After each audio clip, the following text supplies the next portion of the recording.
1 million UFO sightings are reported each year.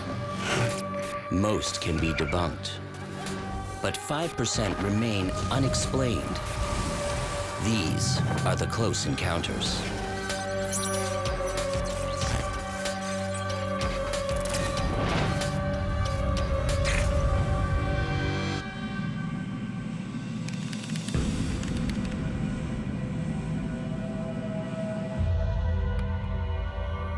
JAL 1628 Heavy, Anchorage Center.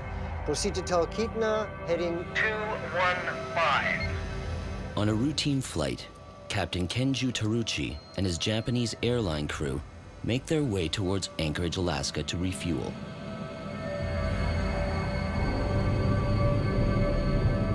The 747 is only halfway to its final destination.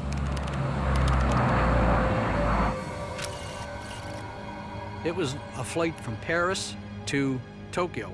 It was a freighter. It had a shipment of wine on board. A large shipment, obviously, in a 747. Captain Terauchi was a very experienced pilot. He was an ex-fighter pilot in the Japanese Air Force. Many thousands of hours of flying time. Captain Terauchi cruises at nearly 1,000 kilometers an hour. The night is fairly clear. No storms in sight. But at precisely 5:11 p.m., something catches his eye.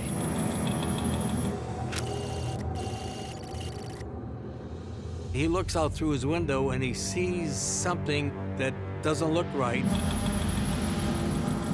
And the first thing he's thinking of is it's something that shouldn't be there. Then it disappeared. あなたはそれをキャッチしたのですか? おそらく宮殿からの戦闘機だろう。 Because Alaska is only 100 kilometers from the Soviet Union, the airspace is under constant patrol by U.S. Air Force jets. The object suddenly reappears. Captain Terauchi worries that it will penetrate his airspace and possibly trigger deadly turbulence. Every airplane owns a block of airspace, 10 miles long, 5 miles wide, and in this case, 2,000 feet thick. It's like a big shoebox. And if anybody gets inside or too close to that box of airspace, it could suck the 747 into his wake. And quite literally tear a wing off. But the object disappears once again. Anchorage Center, JAL 1628. Do you have any traffic at 11 o'clock above? JAL 1628 Heavy, Anchorage Center. Negative. Air traffic control doesn't have another airliner in the mix. Captain Terauchi tries to pick it up on his weather radar.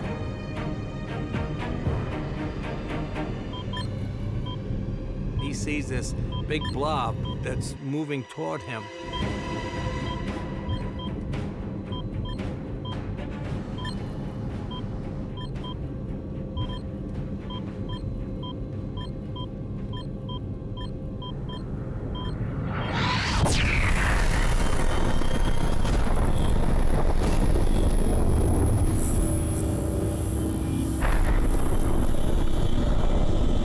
Coming after you. You gotta do something to get out of the way. Save yourself. Anchorage, 呼び出します。 Anchorage Center, JAL 1628. We have inside traffic in front of us about 1 kilometer. JAL 1628, can you identify the aircraft? He knows in the back of his mind that nobody believes in UFOs, so he's trying to talk about what's there without saying what's there. We cannot identify the type, but we can see the navigation lights. The controller calls the Elmendorf U.S. Air Force Base, just outside Anchorage. The first thing that a controller thinks is that the military must be flying in the area. No, sir. All flights grounded since 1600 hours. And they say no, they don't have anybody up, so it's not one of theirs.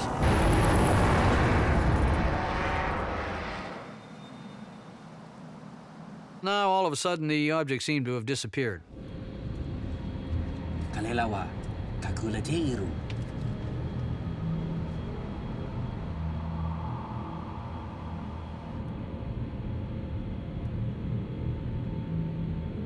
The Japanese pilot was questioning what it was doing.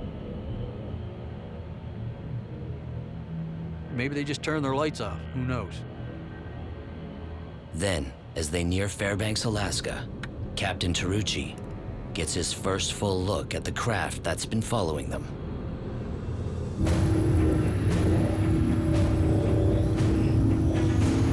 This thing was immense.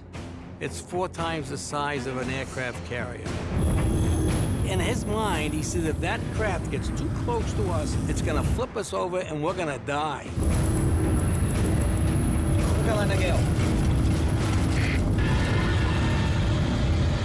It literally has to scare the crap out of a pilot. He's worried about staying alive.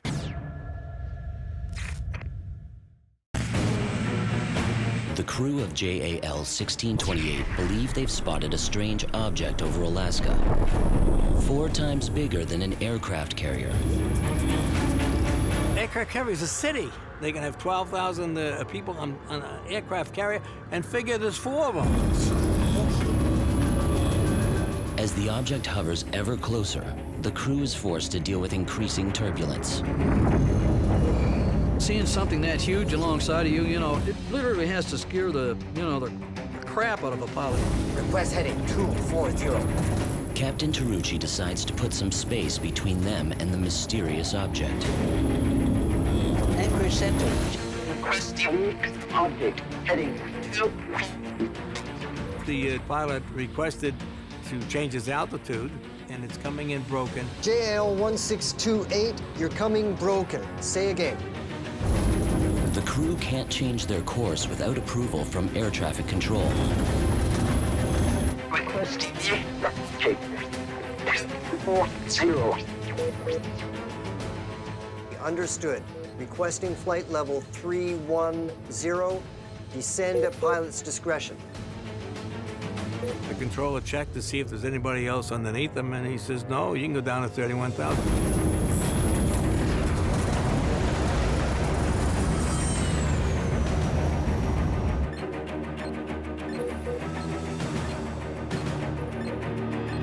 But the damn thing stayed right with them.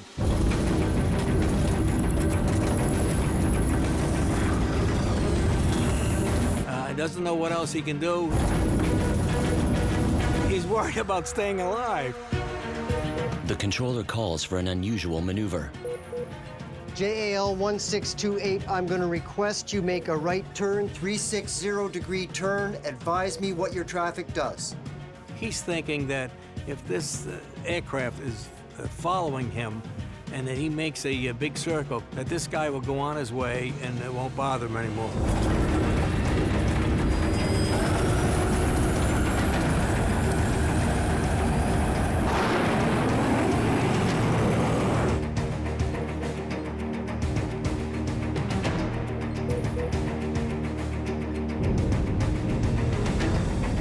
Takes probably 5 or 6 minutes to make that complete turn all the way around and then come back on course again.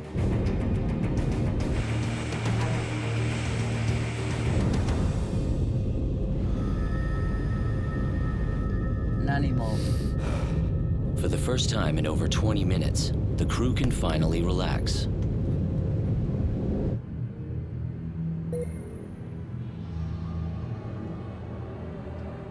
But seconds later, the mysterious craft is back. The thing followed them all the way around the turn.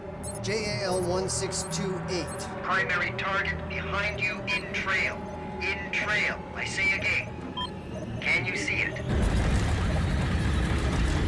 As the object draws close, the crew is hit with more turbulence. The air traffic controller has no way to identify the strange craft in his airspace. JAL 1628. I'm gonna get you out of this. He contacts an approaching airline to help him investigate. UA 69 Heavy, this is Anchorage Center. Come in. the controller realized that there was somebody out there. They had the United 69 coming up from the south. So the controller says, can we deviate you a little bit? We've got a 747 up here that thinks he's being followed by another aircraft or something. And the United said, fine.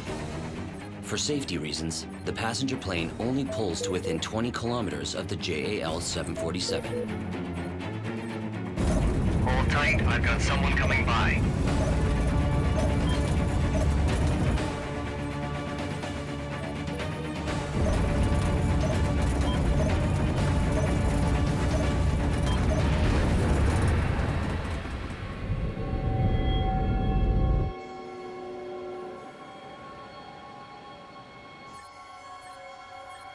UA-69 Heavy, we've got the Japan Airliner in sight, but I don't see anybody around him.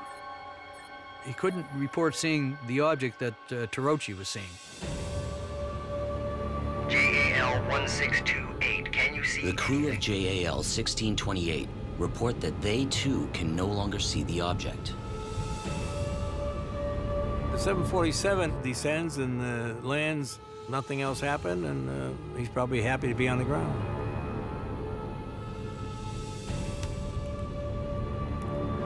If there was a primer around for UFO reports for pilots, JAL would be ranking up there as one of the best.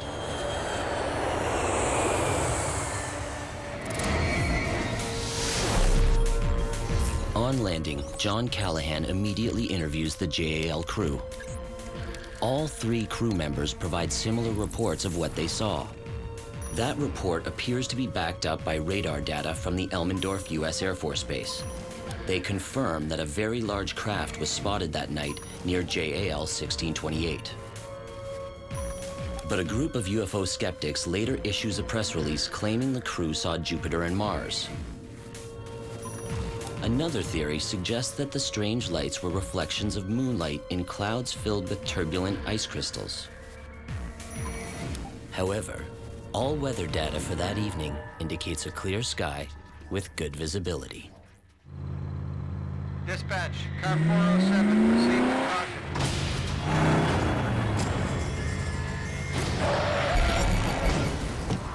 He heard a cracking sound, and that's the last he remembers. Broad and wheel, Scooter, Broad and wheel. Runway 1 in first time and holding on number 30 Broad Street, 1022. 13 Sergeant 1 to Central. 15 Sergeant 1. Marshall County Police? What's your location? All right, stand by. Patrol car is en route. Northbound 220. Suspicious activity reported. Multiple vehicles. Smugglers? Looks like it. On my way.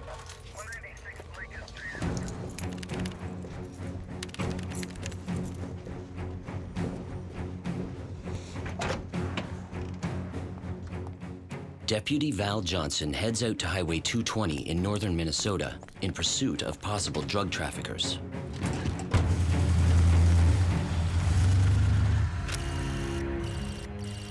The Val Johnson case has lots of factors that make it stand out as a very distinctive event, and a distinctive event that says that something unusual happened to Officer Johnson. Dispatch, car 407, proceed with caution. Maintain radio contact. Dispatch 407, roger. The credibility of the witness is very important. Val Johnson was a police officer. When people come forward who are solid citizens in the community, that adds some good evidence to suggest there really was something there. Heading west, approaching Highway 220 now. Will advise. Copy that. When he radioed to the station, he noted the time, and the station officer noted the time as well. And that would have been critical in trying to assess what happened next.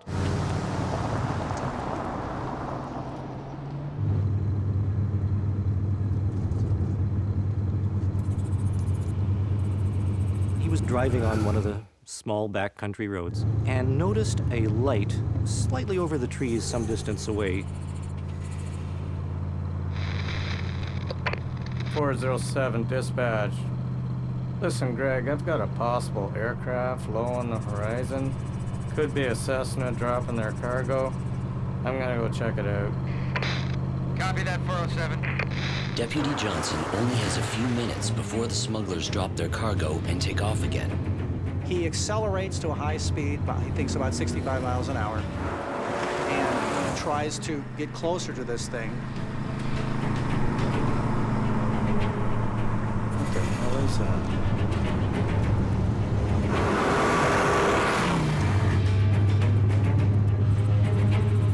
There was something odd about it. It didn't have some of the flashing lights associated with normal aircraft. That's not a plane. In the Val Johnson case, everything seems to have happened at once.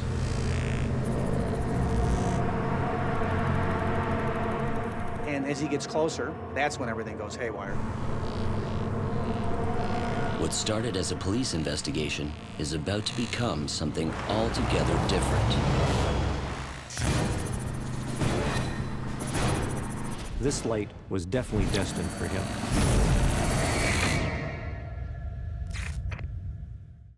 While patrolling the back roads of northern Minnesota, Deputy Sheriff Val Johnson spots a strange light in the sky. And at this point, he could see it wasn't a plane because it was this bright, very bright thing. It didn't have the running lights like a plane, and so he was beginning to realize that this was something unusual that he was witnessing. He was wondering what in heaven's name could this be? Whatever Johnson is chasing suddenly makes a sharp turn. The light comes right at him.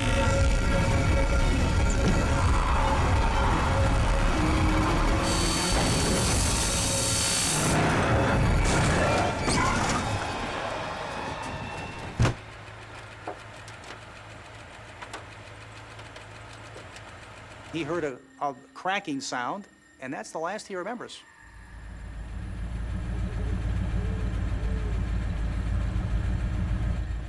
He was unconscious for several minutes.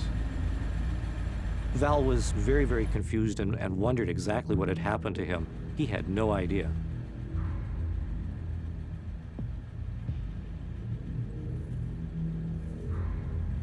His eyes were all fuzzy, hard to see.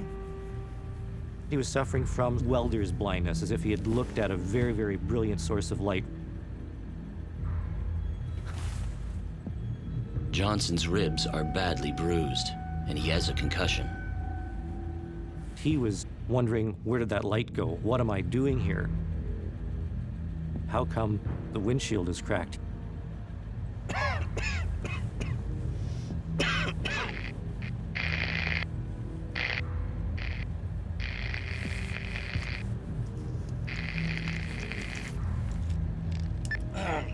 Dispatch, I don't know how to explain it.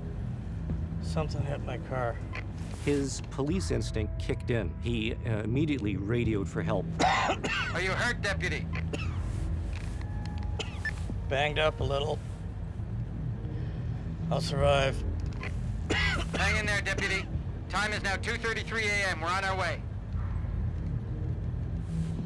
Of all the peculiarities in the case, perhaps the most peculiar is that not just the dashboard clock, which was electronic, was running 14 minutes slow, but Johnson's wind-up wristwatch was also running 14 minutes slow. Some people have said that UFOs can affect their environment with electromagnetic fields or waves, but we don't know why both an electrical system in a vehicle and a personal wristwatch might have both been slow by the same amount. It was just a matter of minutes before other police officers arrived. Can you describe the other vehicle?